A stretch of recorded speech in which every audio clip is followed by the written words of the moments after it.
Hey, welcome back. Now I will be transplanting the pumpkins. Now, I already tell you I might have a lot of issues with this, but I don't have a lot of choice right now. One, I just don't have the room available.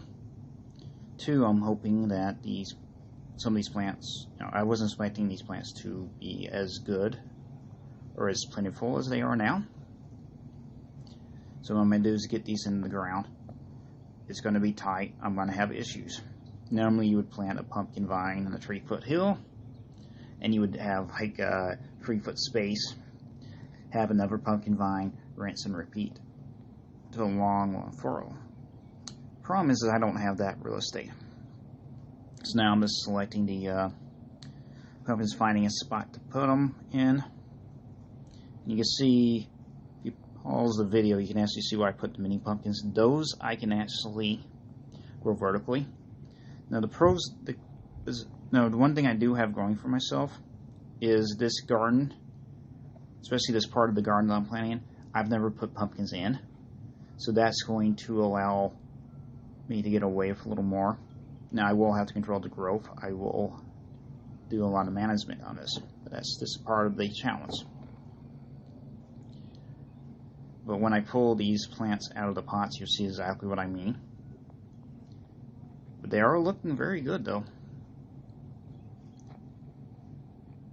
Now I can go vertically, but the problem is I am not aware of any trellises that can support a 25-pound pumpkin.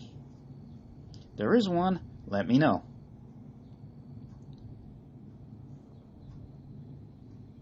Piece of plastic that I cannot use. So now I'm just going to get the last 2 pots, try to find a spot, go get a couple hand tools, make my job a little easier. Check on the cat, back to the pots. See the elderberry there in the corner is starting to get ready to bloom.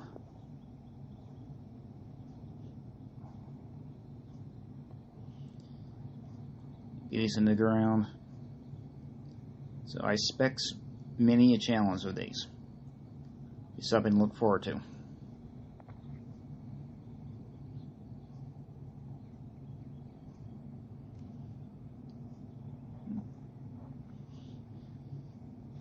Okay. Now I'm going to get my hand tools.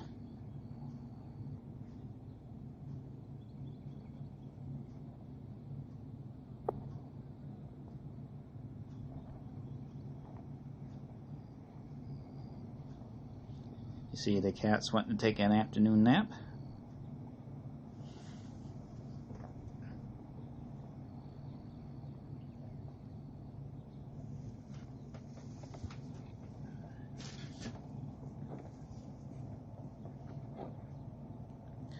Now I'm selecting the hand tools. I'm going to get a hand hole, or what I like to refer to as a cultivator.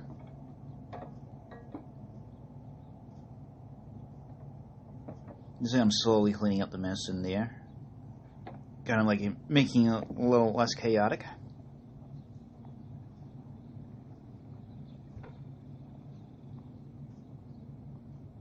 You see the cat's actually up now. I'm going in the side because it's a little easier for me to go in the side versus the of a way which is a little taller.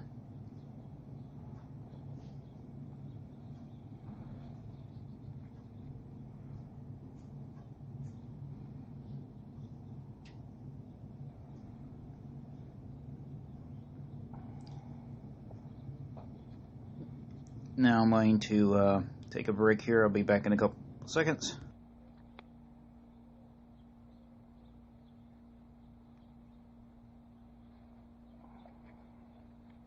And I'm back. I apologize about that. I had to care of a minor detail, minor issue.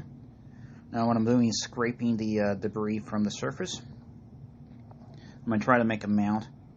Now, most of the time they want to mount at 3 feet. I don't have that real estate available, so I'm going to improvise. I'm going to use the cultivator to try to tear up this soil here. You see how it's getting easier for me to cultivate. And that's the clumpus clay. But you see how much easier it crumbles compared to the blackberry plant that I planted earlier. Now I'm going to take the pot here, and what I'm going to do is lay it inside. I'm going to squeeze the bottom. You see how this pops out in one big lump?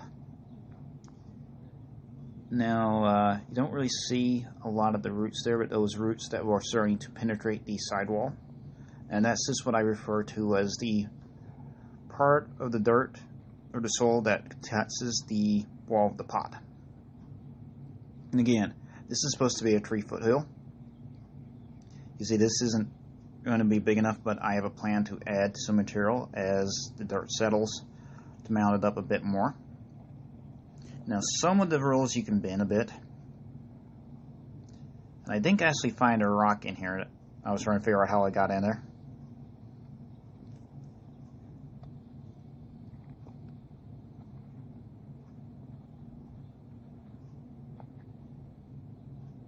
There's that rock. Okay. And again, I'm going to do the exact same thing. The exact same problem. Too small, not enough room. But I'm just going to make it work.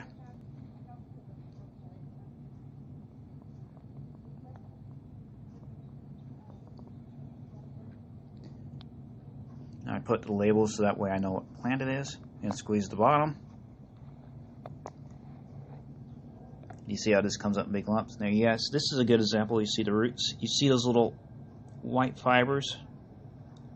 Those are the plant's roots. Now, if you let this go for too long, the plant becomes what we call root bound. And the roots will go over the existing roots. And it becomes very hard to get out of the container. That I hate having to deal with. So, like I said, I'm not a big fan of letting plants sit in pots for very long. And again, the exact same rinse and repeat process.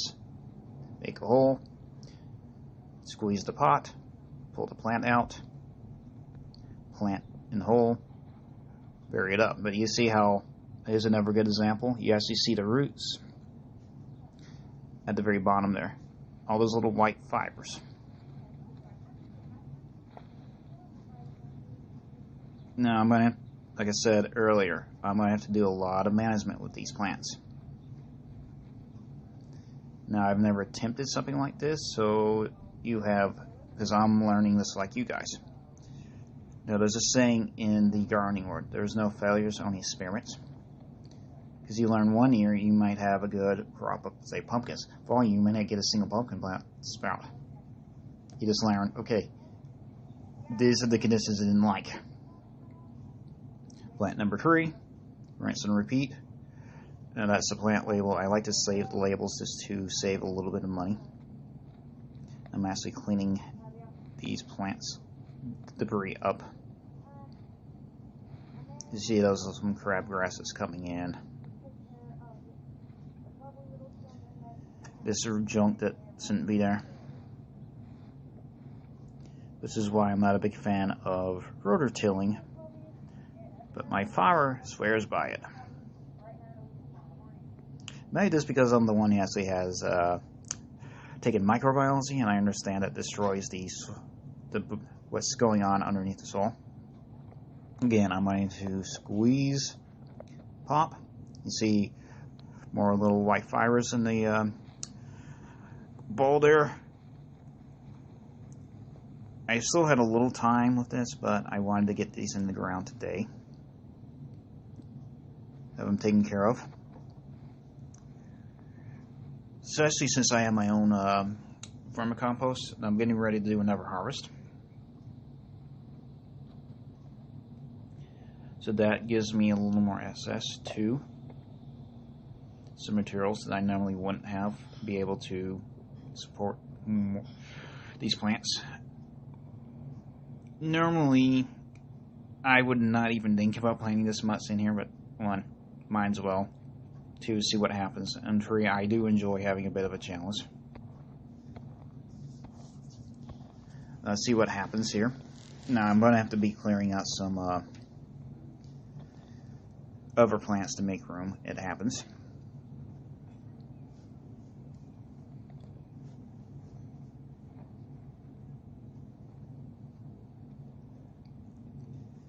Same process. Flip on side, squeeze. But you notice how that just came out in one big ball. No loose soil, no loose roots. That's what I do enjoy about making my own soil, is I can able to minimize all root damage. Now, I did damage some of the plants, but it's mainly the seed leaves. Here I hear a insect, so I'm thinking it's like a bumblebee, but it turns out to just be like a June bug or some type of beetle that you normally see during the summer. I'm not quite sure what it is, but I know it's a beetle. So back to what I was doing. Last plant. Exactly the same thing over and over.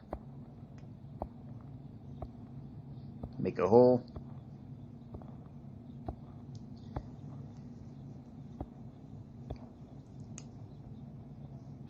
Clean, get rid of, like I'm cleaning out the debris. Squeeze and remove. You see how that's another example of the roots getting to the bottom. Now I'm on backfill.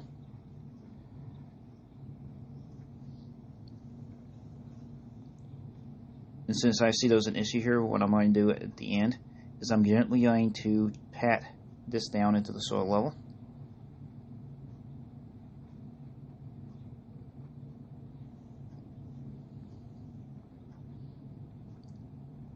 This is what you see me do right here.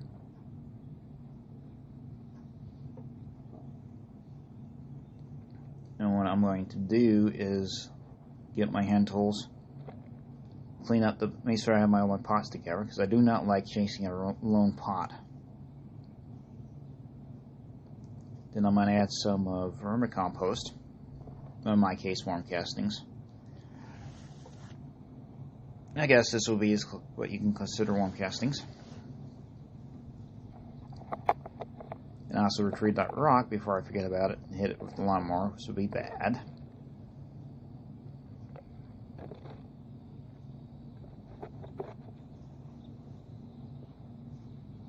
Now I tried to actually gently toss it over and then completely flopped it, so now I have to walk over it. This is what I should have done in the first place, but hey.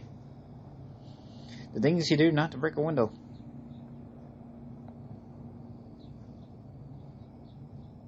You see the cat decided to go take a nap again.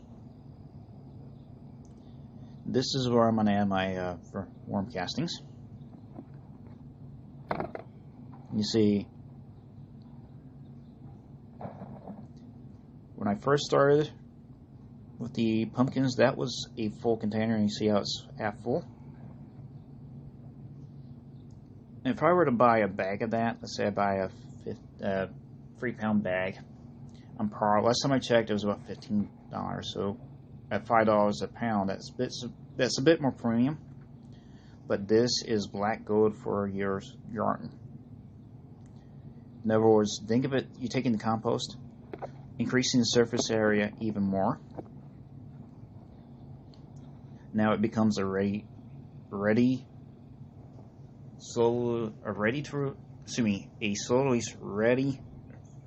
available natural fertilizer. Now this, like I did in the blackberry, I'm going to cross-dress these plants.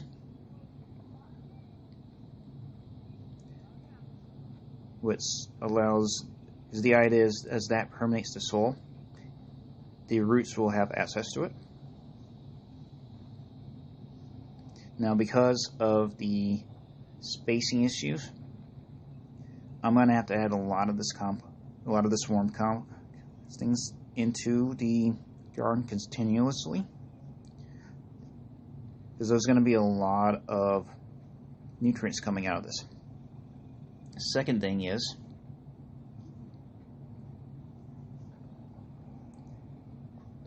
I'm not sure if all this is going to be able to endure. And if it does, I'll be very surprised, but hey, in gardening there's no failures, only experiments.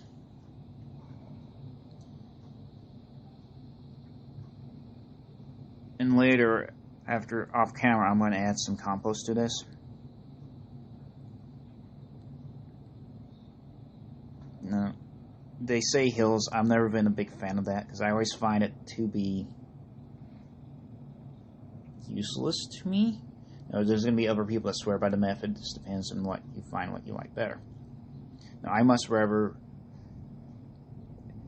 add a mound of compost, let it sit there, and that becomes my new soil level. And what I will do is this, you will see here in a bit, I will start this tossing, like right there. That's just me doing what we call surface feeding. Now this stuff I can literally dump on a plant.